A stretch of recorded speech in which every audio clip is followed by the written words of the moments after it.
21세기 사도행전을 쓰며 사는 사람들, 진행의 이상진 장로입니다. 여러분 안녕하십니까? 오늘은 지난 시간에 이어서 공영환 선교사님과 또 함께 했습니다. 공영환 선교사님 안녕하십니까? 안녕하세요. 네, 잘 지나셨죠? 네, 반갑습니다. 네, 반갑습니다. 어제 지난번까지는 저희들이 공영환 선교사님이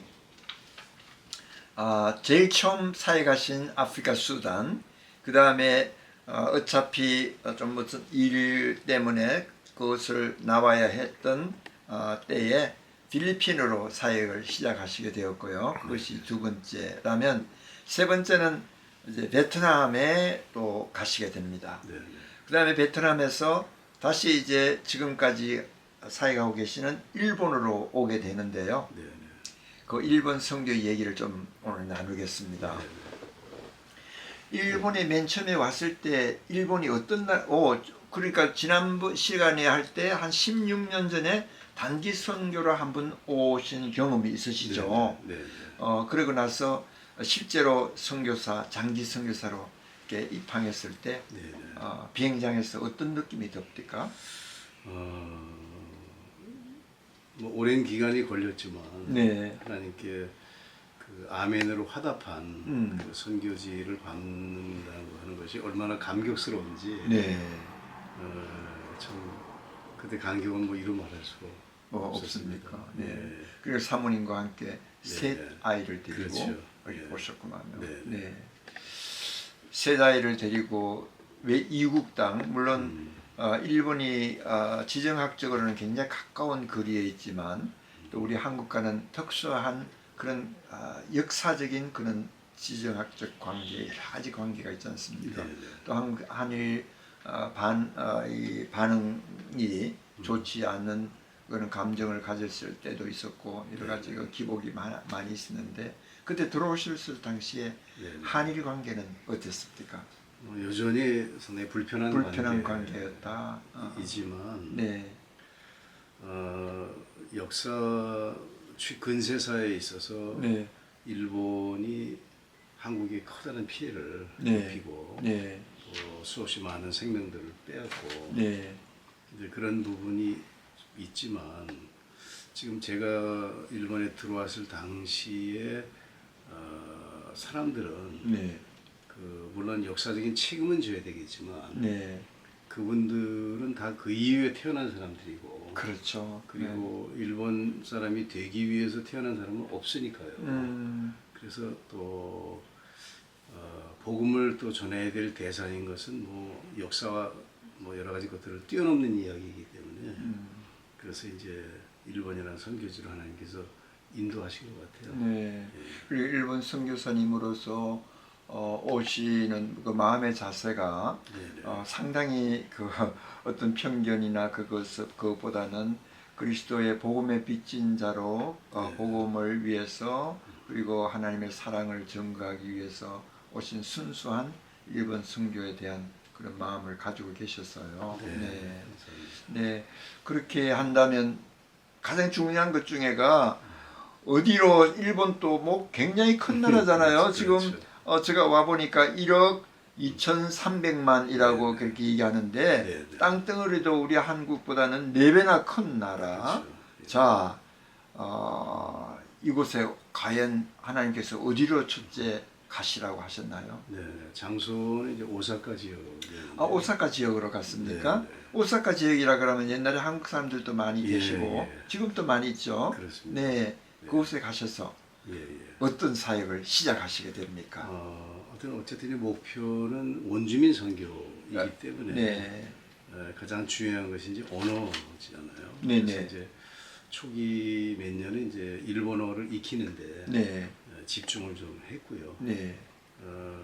그리고 이제 세 가지의 어떤 선교 전략을 늘 생각을 합니다. 본인이 생각하셨어요. 첫째는 프로클라메이션이라고 예. 해서 복음을 그냥 일방적으로 선포하는 예. 형태의 사역이 있고, 음. 두 번째는 이제 퍼쉐이드라고 해서 예. 사람들에게 설득하고 권유하는 예. 그런 전략이 있고, 세 번째 이제 전략이 프레젠스라고 해서 예. 현지에 가서 그냥 착하게 사는 거죠. 예. 이슬람 선교가 이제 주로 그런 방법을 택하기도 예. 하는데 물론 세 가지가 순서가 있는 것은 아니고 상황에 따라서 이제 세 가지를 병행을 네. 이제 하는 것인데 하여튼 그 세 가지 전략을 가지고 이제 선교 사역을 그동안 감당했던 것 같습니다. 네. 그래서 오사카에서 프로클레이션을 그러면 복음을 전파하고 하는데 예, 예. 뭐 돌아다니면서 하실 수 있고 네, 한 네. 로컬을 정해서 할 수도 있고 네. 그런데 어떤 방법으로 제가 하셨습니까? 가장 집중했던 사역이 이제 찬양 전도 사역. 찬양 예, 전도 사역. 예. 네. 그래서 대전에 있는 그 이터널 쌈이라고 하는 예. 그룹 사운드죠. 예, 영원한. 영원한 찬양. 예. 그 찬양 팀을 초청해서 예. 일본 전역에서 제가 한 160회 정도 공연을 했습니다. 오, 그렇습니까? 예, 네. 그리고 CD 일본어 CD로 이제 4장을 예. CD를 냈고 네, 네. 그래서 찬양 사역이 가장 주된 사역이고 네. 두 번째는 이제 대학생 단기 선교 사역이죠. 예, 예. 그래서 저하고 동역하는 교회가 한 10개 정도 일본 교회가 있었는데 아, 10개 교회, 일본 예, 교회와 예. 함께 예, 그 교회에 매년 2차례씩 예. 대여섯 명씩이라도 또 많을 때는 한 10명씩이라도 대학생들을 보내서 그곳에서 그 현지에서 이제 여름 성경학교를 예, 예. 개최한다든지 아니면 노방전도를 한다든지 네. 현지 교회의 필요에 맞춰서 이제 학생들이 움직일 수 있도록 네. 그렇게 했는데 이제 그 목적 중에 하나는 그 단기 선교를 참여한 학생들 중에 장기 선교사가 되는 경우들이 많더라고요. 그렇죠. 예. 많습니다. 전 세계 선교사 가운데 3분의 1이 단기 선교를 갔다가 장기 선교사로 헌신한 네. 경우가 많다고 그러네요. 네. 그래서 그렇게 해서 지금 나온 선교사들이 한 7명 정도 장기 네. 선교사가 네. 나왔습니다. 네. 그래서 하여튼 이런 전략을 가지고 사역을 일본에서 이제 네. 오사카에서 오사카하고 교토하고 오사카, 교토. 두 군데 다 이제 도시 지역이었죠. 그렇죠. 오사카, 교토. 네, 네. 그 지역은 교토는 마치 한국의 경주와 같은 그렇습니다. 고도의 그 역사가 있는 흐르는 네, 네. 그런 곳이죠. 네, 네. 예, 저는 아직까지 한 번도 못 가봤습니다만 이번 기회에 한번 가보고 싶은 그런 예, 예. 생각도 갖고 있습니다. 네, 네. 그 지역에서 전국으로 뭐 백회나 이렇게 그 찬양 사역을 위해서 다녔다 그러면 여러 군데 많이 다녔겠어요. 네, 네. 예. 뭐 동경으로 해서 하여튼 네. 뭐 한 번 신간생을 타고 저 북쪽에서 아래쪽으로 가본 적도 있습니까? 저희는 이제 차를 네, 차를 네, 가지고 네, 가지고 악기도 실어야 되고 악기가 있으니까. 인원이 있고 하니까 그렇죠. 큰 봉고차 2대로 네, 보통 한 번 움직이면 저희들이 한 3,000km 이상을 네, 3,000km 여행을 하면서 이제 복음을 증거하는데 네, 그 한 번 초청했던 교회에서 또 다음 초청으로 이렇게 가보면 네, 그 찬양 전도 집회를 통해서 예수 믿게 된 분이 그 교회 성도가 되어 있는 경우가 있어요. 네, 네, 너무 참 보람을 느끼고 그렇죠. 저희들의 목표는 어쨌든 홋카이도부터 네, 오키나와까지 한 8,000개 정도의 교회가 있거든요. 네, 네, 그래서 그 교회 전체에서 좀 공연을 네, 하는 것이 저희들의 목표인데 네, 이제 한 160회 했으니까 네. 아직 갈 길이 멉니다. 네. 어떻든 선교사님께서 지금까지 이 일본에서 특히 오키나와, 오사카와 그 교도에서 하셨던 그 사역의 주 사역이 이제 음악을 통한 네. 그 사역이라고 할 것 같은데 음악을 통해서 조금 전에 말씀하신 대로 예수를 믿고 그 교회에 전혀 나오지 않았던 분이 네, 나와서 성도가 되고 네, 이제 크리스천이 되어서 또 전도의 그 주역이 될 수 있는 그런 네, 것도 네. 참 많이 있을 네, 수 그런 있거든요. 열매들을. 네, 아이고 수고를 많이 하셨습니다. 자, 그러면 네, 네. 지금 현재는 어디에서 어떤 사역을 하고 계시는지요? 벌써 이제 뭐 한 6년 정도를 텀으로 생각하면 네, 지금 네. 이제 네 번째 텀. 네 번째 텀이죠. 네, 지금은 이제 일본의 효고현의 가장 북쪽에 위치한 네, 도요오카시의 타케노라고 하는 지역에서 예, 이제 네, 사역을 시작한 지가 지금 3년 좀 넘었고요. 아, 3년 됐습니까? 근데 그곳은 예수 믿는 사람이 한 사람도 없는 완전 무교의 지역이고 네. 불교 이제 세력이 완전히 마을을 장악하고 있는 네. 그런 지역에 여러 가지 하나님의 인도하심을 통해서 그 지역에 가서 정착을 하게 됐죠. 아, 거기서 지금 정착하고 네네. 계십니까? 네네네. 자, 그런데 어떻게 해서 뭐 하나님의 인도하심이었는데 네네. 그 또 내용도 있을 수 그랬거든요. 네네. 어떤 하나님의 인도하심이었나요? 뭐 내일 일은 난 몰라요라는 찬양이 있는데 내일 일은 난 몰라요. 있죠. 하나님께서 인도하신 대로 발걸음 닿는 대로 네. 이렇게 이제 순종해서 이제 옮겨간 것이 그곳이었고 네. 그쪽 지역은 이제 불신자들만 있는 곳이기 때문에 네.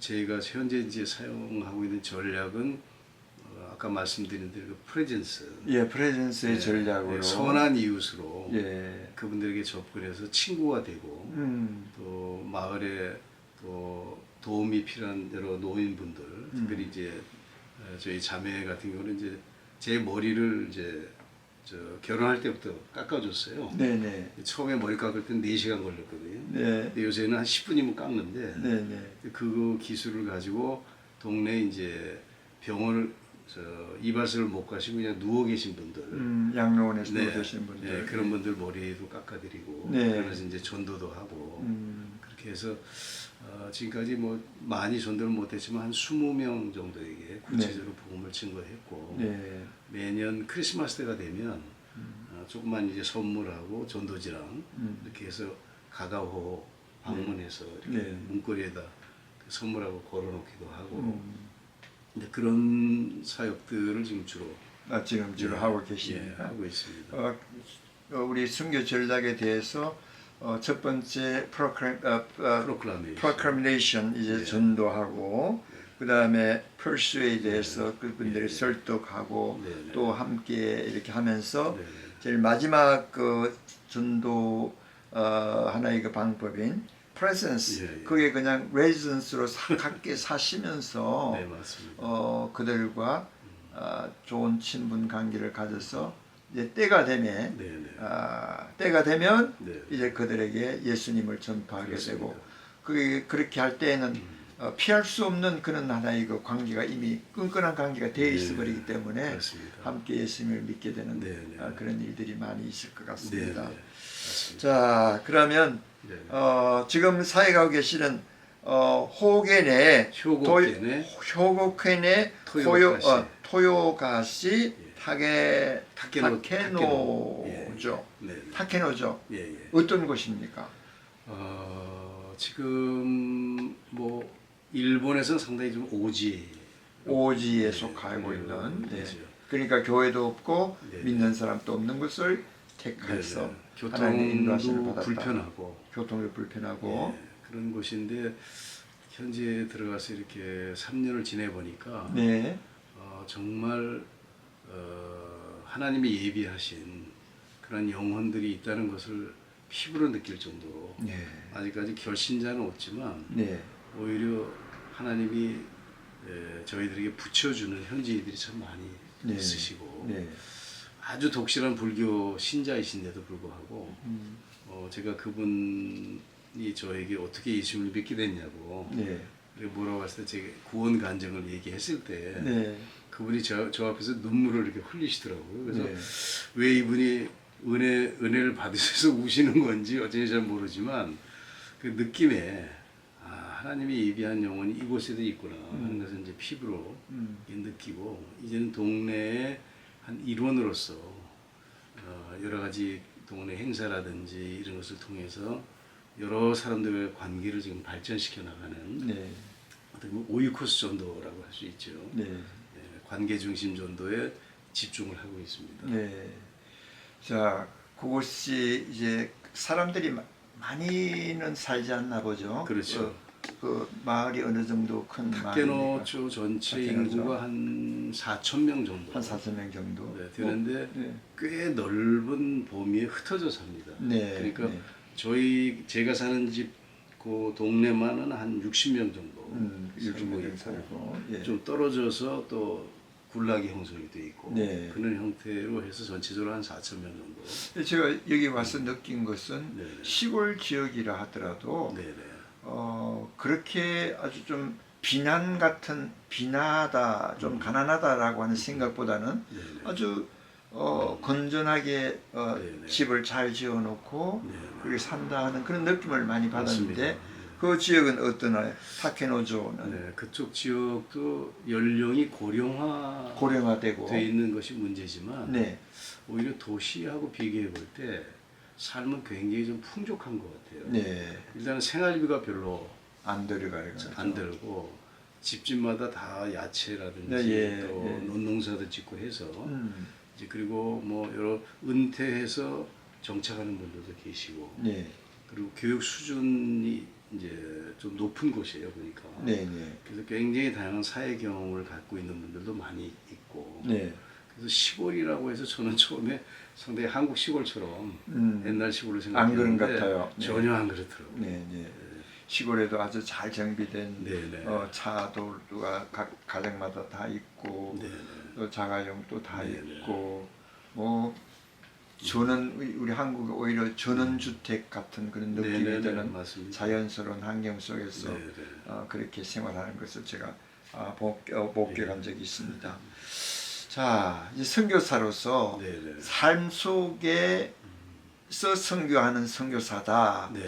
라고 할 것 같으면 또 어떤 다른 사람들은 음. 그쪽에 뭐 선교사하고 같이 사는 것이 뭐 꼭 대수냐 네. 이렇게 하는 사람도 있을 텐데 네. 특별한 거기에 대한 의미를 우리 선교사님이 좀 반증해서 말씀해 주신다면 어떻게 말씀하시겠습니까? 오이코스 전도 관계 중심 전도라고 하는 것은 결국에는 이분이 제가 전하는 복음을 거절할 수 없을 정도의 관계까지 네. 이제 어떻게 보면 관계를 이렇게 깊이 있게 갖는 것인데 그래서 이제 이번에도 이제 한 분을 전도 대상자를 한 분을 모시고 한국에 갑니다. 네네. 근데 그분을 어떻게 만나냐면 제가 이제 파타임이라는 이제 커뮤니티 센터에 네. 오신 노인분이신데 저보고 도덕고 고전지 됐을까? 도덕을 압니까? 그렇게 물어보시더라고요. 그 도덕이 뭐냐고 물어보니까 일본말로 그걸 쯔룬 인증이라고 그러는데 그게 네. 뭐냐면 도덕이에요. 도덕. 더덕. 네. 네네. 이제 일본 분들이 더 발음이 안 되거든요. 예. 그러니까 도덕구가 뭐 아냐고 저한테 그래서 잘한다고 도덕을 도덕이라고. 잘한다고. 그래서 그걸 어떻게 아시냐고 그랬더니 이분이 이제 조그만 기업을 운영하시면서 한국에 출장을 많이 가시면서 네. 이 더덕 요리의 입맛을 좀 들이신 것 같아요. 아, 네. 그러니까 한국에서는 웬만한 식당에 더덕 이렇게 묻혀가지고 거의 나오잖아요. 그렇죠. 네. 그러면 제가 한국 갔다 오면은 더덕을 좀 사가지고 오겠다고 해서 그렇게 관계 형성이 됐어요. 네. 그래서 그분하고 요새 이제 사슴이 이제 유해동물로 지정이 되고. 아, 사슴이 네. 유해동물. 네네. 뭐 농작물 다 망쳐버리고. 네. 그다음에 이제 멧돼지도 마찬가지고. 네네. 그래서 그분이 특별히 이제 농사도 많이 짓지만 사슴 잡는 일을 상당히 많이 하세요. 사냥을 많이 하시군요. 예. 네. 그래서 저도 이제 처음에는 좀 두렵고 그랬는데 그분 따라다니면서 이제 사슴 잡는 것도 배우고, 사슴단도. 예, 그 해치하는 것도 배우고 이렇게 네. 지금 그분으로부터 여러 가지 많은 것을 배우면서 네네. 이게 제가 한 40년 선교 사역을 하면서 이렇게 한 가지 좀 터득한 어떤 지혜는 네. 제가 가르치는 입장보다도 배우는 입장에 제가 있으면 그분들이 제자라고 생각하고 특별히 귀하게 생각하고 네. 그러시는 것 같아요. 맞습니다. 네. 그래서 이게 주님이 참 가난한 상태로 죄된 인간의 몸을 입고 오셨다고 하는 그 원리가 현지에서 지금 사역을 해보면서 이게 가난한 자의 삶 그리고 낮은 데로 임하는 그런 삶이 선교 전략에 얼마나 중요한가 그런 것을 이렇게 좀 느낄 수가 있습니다. 네. 그 삶을 통한 presence, 네. residence와 그 이웃과 함께 삶으로서 그들과 끊을 수 없는 그런 하나의 아름다운 관계를 잘 맺은 후에 네네. 자연스럽게 예수님이 전달되고 네네. 자연스럽게 예수님이 오직 인류의 유일한 구원과 네. 우리 소망이 예수님이라 하는 것을 네. 나중에 알려주게 될 때 정말 그분도 지금까지의 우정을 통해서 네. 이루어진 관계 형성에서 예. 신자가 되고 또 그렇습니다. 그리스도를 전하는 사람이 되는 그런 아름다운 길을 택하고 계십니다. 조금 전에 말씀한 그 이웃과 함께 네. 한국에 가려고 그랬는데 한국에 가서 뭐 하시려고 그럽니까? 주일이 한번 아, 겹쳐 있어서요. 네. 주일날 좀 교회도 모시고 가고. 모시고 어느 교회 가시려고 그래요? 영월 그분이 시골을 좋아하세요. 아, 시골을 좋아하신다. 그래서 영월에 있는 그 선만화 교회라고요. 영월에 있는 예, 스물학교 교회까지 다 정해 놓으셨구만요. 네. 그래서 그곳에 가서 하여튼 한국의 더덕 요리가 어디가 유명한지 다 이렇게 서베이를 좀 해놨고 네. 하여튼 그분을 잘 대접하고 또 복음도 들려드리고 근데 이게 이제 강제적으로 되는 문제가 아니기 때문에 그렇죠. 여러분들에게 이제 기도 부탁도 지금 하고 있고 네. 이 일이 5년이 걸릴지 10년이 걸릴지 모르는 일이기 때문에 네. 서두르지 않고 어떤 그 사역을 이렇게 해나가고 있는데 성령님이 인도하심을 때때로 느끼는 게 저희 커뮤니티 센터의 한 자매가 마에다상이라는 자매가 있는데 네네. 그 자매에게는 구체적으로 복음을 증거를 했어요. 네. 그런데 이제 그분도 굉장히 독실한 불교 신자죠. 근데 그분하고 이제 우리 센터의 2층에 도서관이 있는데 네. 도서관에서 이렇게 대화를 나누는데 제 눈에 어떤 책이 이렇게 도서관에 있는 책이 들어오냐면 미우라 아야코가 쓴 그 빙점이라고 하는 책이 네, 있어요. 있죠. 이제 한국 네. 독자들 많이 읽는. 근데 그 책을 제가 수없이 도서관을 올라갔어도 그 책이 있는지를 몰랐는데 그 자매하고 얘기하는데 그 책이 눈에 이렇게 들어오는 거예요. 네. 그 제가 그 빙점 상하억 원 책을 꺼내서 자매한테 전달을 했죠. 그 자매가 독서를 좋아한다고 그래서 이 책이 유명한 기독교 작가가 쓴 책인데 이 책을 한번 꼭 좀 읽어보십시오. 그래서 하나님이 또 그렇게도 복음이 증거될 수 있도록 네. 그런 일을 하시는 걸 보면서 복음의 선교의 주체가 성령님이시고 저희들은 그냥 도구만 되드리면 되는구나. 그래서 저희가 CCC 있을 때 기도보다 성령보다 앞서지 말자. 그 의미가 무슨 의미인지를 선교 현장에서 지금 깨닫고 있는 것 같아요. 네. 그래서 하여튼 성령님께 의존하고 말씀을 쫓아 살면 하나님이 저를 도구로 해서 그분이 구원하고자 하는 영혼을 구원하시는 네. 그런 것을 많이 좀 이렇게 체험을 하는 것 같아요. 그렇습니까? 네. 선교사라면 청운의 꿈을 품고 또 완전히 물도 그리고 생활 풍습도 모든 기후도 틀리는 그곳에 와서 여러 가지 고생도 하면서 또 교회 개척이라고 하는 그런 압박, 중압박감 속에서 살아갈 수밖에 없는데 지금 선교사님 택한 것은 교회 개척이나 이런 것보다는 우리 프레센스를 통해서 함께 삶 속에서 보여주는 선교를 통해서 영혼을 구원하겠다고 한 어떤 마음의 각오 같은 것이 있다면 어떻게? 선교의 최종적인 목적은 사실은 로컬 처치를 세우는 거거든요. 로컬 처치를 세운다. 네. 그것이 저도 최종 목표고 지금 이제 마을에서 어느 정도 이제 시기가 되면 복음을 전해서 결신자를 얻으면 네. 그분들을 제자 훈련시켜서 그분들이 현지 기회를 세울 수 있도록 네. 저는 옆에서 이제 일본 말로는 그 가게무사라고 그러는데 네. 그 안 보이는 곳에서 이렇게 예. 그 도와주고 예, 그런 역할을 해서 어쨌든지 저희 지역에 교회를 세우는. 네. 그래서 그 제가 없더라도 그 교회가 주님 오실 때까지 이 지속이 될 수 있도록 그것은 뭐 최종적인 목표입니다. 네. 교회를 세우는 그러구만요. 네. 야, 그렇다면 선교사님께 굉장히 참을심, 인내심이 굉장히 강한 것 같아요. 보통 선교사님들은 빨리 교회를 개척해서 이제 숫자가 늘어나든지 이렇게 할 것 같으면 나중에 때가 되어서 이제 현지인들에게 물려주는 그런 경우가 있는데 아예 처음부터 그곳에 살면서 나는 아무것도 아니요 당신하고 똑같은 사람이다. 그러나 은연 중에 삶 속에서 그리스도의 사랑을 서로 보여주면서 때가 되면 한두 사람이 교회 예수님에 대한 관심 예, 공부도 하게 되고 이렇게 해서 자체에서 이렇게 이루어진 성도들로 하여금 교회를 개척해서 교회가 세워지도록 하는 거. 그 한국 사람으로서는 그렇게 쉬운 일이 아닌 것 같은데 그렇게 계획을 세우고 삶 자체가 선교라라고 하는 그런 마음을 가진 그 자체가 선교사님의 트레이드 마크가 아닌가 그렇게 생각이 되네요. 너무 감사한 일이고요. 어떻든 이렇게 되든 저렇게 되든 그리스도의 복음이 땅끝까지 이르는데 역할을 한다면 하나님께서는 기뻐하지 않을까 그렇게 생각해 봅니다. 지난 시간에 잠깐 그 말씀하신 가족 사항에 대해 가지고 여기 왜 와서 나온 아들입니까? 네, 딸입니까? 아들입니다. 아들까 잡혀서 지금 현재는 넷이 넷이 있는데 네네. 그 중에 한 우리 따님이라 그렇게 하셨죠. 막내가 아들이죠. 막내 아들이 네네. 그 좀 정신적으로 좋지 않은 정신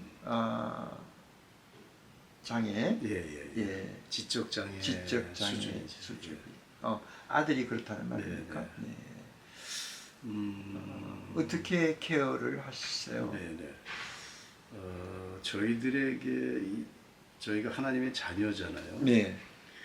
하나님의 자녀들인 저희들에게 일어나는 모든 것은 다 선한 것 같아요. 네. 그러니까 인간적으로 볼 때는 그것이 힘들고 불행해 보일지라도 네. 하나님께서 저희들에게 허락하신 최선의 환경이라고 저는 생각하고 그 아이를 통해서 보이지 않는 어떤 하나님의 축복이 얼마나 많은지 몰라요.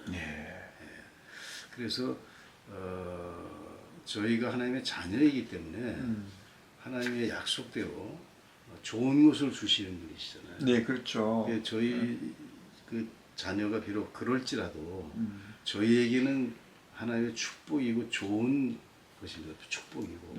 그래서 그 아이를 통해서 또 여러 가지 선교 기회도 생기고 또 장애인 이제 단체 이게 지금 왔다 갔다 하는데 그 단체를 제가 접촉할 수 있는 기회도 되고 또 거기에 있는 그 장애우들을 좀 접촉할 수 있는 전도의 기회도 생기고 그러니까 그 아이를 통해서 또 하나님이 하시고자 원하는 일이 있으시더라고요. 그래서 뭐 어떨 때는 그 아이를 처음에 이제 유치원에 보낼 때 그 유치원 신입생이 한 40-50명 됐는데 그 중에 저희 아들이 최고 못난 거예요. 장애자니까. 그때 무슨 생각이 드냐면 주님 제가 그래도 선교사로 이 땅에 왔는데 주님이 허락하신 이 자녀가 어떻게 이렇게 많은 아이들 중에 좀 그 유일한 장애자입니까? 이런 좀 생각이 이제 드는데도 하나님께서는 늘 저에게 있어서는 최선이었고 어떤 환경일지라도 지나보면 그것은 하나님의 축복이었고 그런 것들을 경험적으로 좀 이렇게 그동안 경험을 이제 쭉 해왔던 것 같아요. 그래서 어떨 때는 그 아이의 이제 장래 문제라든지 이런 것들이 이제 걱정이 되기도 하고 하지만 그것이 불신인 것 같아요. 그러니까 모든 것을 지금까지 인도하신 주님께서 저희가 만약에 두 부부가 죽었을 때 그 아이의 남은 인생까지도 주님이 책임질 것이라고 하는 이제 그 믿음과의 싸움을 지금 하고 있습니다, 사실은. 그래서 때로는 걱정이 되기도 하지만 하나님께서 그 아이에 대한 미래에 대한 어떤 또 준비를 하고 계실 거라고 생각이 되고 그냥 인간적인 생각은 좀 저희들이 살아있을 때 주님이 좀 빨리 오셨으면 좋겠어요. 우리 선교사님 그 지적장애인 아들을 두고 지금 말씀하시는 그 마지막 말씀이 우리 모두에게 큰 울림이 되는데 주님이 좀 빨리 오시면 좋겠다라고 소원하는 그 아버지의 마음 너무 참 안타깝기도 하고 또 정말 실제로 그 믿음을 표현한 것에 대한 감사하기도 하고요. 우리 공영환 선교사님과 함께한 오늘 이 시간을 마쳐야 하겠습니다. 우리 공 선교사님 부디 더 열심으로 잘 사역하셔서 네. 하나님 원하시는 아름다운 열매들 많이 맺으시고요. 또 자녀를 통해서 또 하나님께 큰 영광 돌리는 일들이 많이 일어나기를 간절히 바랍니다. 감사합니다. 네. 좋은 기회를 주셔서 네, 감사합니다. 감사합니다. 시청자 여러분, 다음 이 시간까지 안녕히 계십시오.